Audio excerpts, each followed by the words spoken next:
mashabiki wa timu ya taifa ya Zambia. Ilipigwa cross bora, kikapigwa kichwa bora. Ni hatari kweli kweli, ni hatari kweli kweli.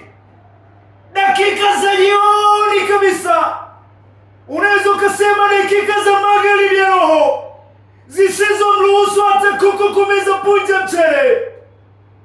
Patson Daka, Patson Daka, what a finish, what a header. Dakika ya 92, dakika 2 zimekwisha ondoka tangu 4 zilizoongezwa. Moses Caicedo, ilipigwa cross safi na super sub David Semukonda, mchezaji anayekipiga kwenye klabu ya Zanaco FC ya pale kwa Zambia. Ikamkuta mzaliwa wa Andola mwaka 1998. Alizaliwa kijana huyu, anaweza kupiga udosi safi kweli kweli, anaweza kupiga udosi safi kweli kweli. Wazungu wanasema never dare to dream, hauwezi kuamini kilichotokea. Patson Daka, mchezaji anayekipiga kwenye klabu ya Leicester City National League Championship pale England, anaweza kupiga ndoo ile. Alipiga ndoo ile chini jiara, alibaki anaruka tu.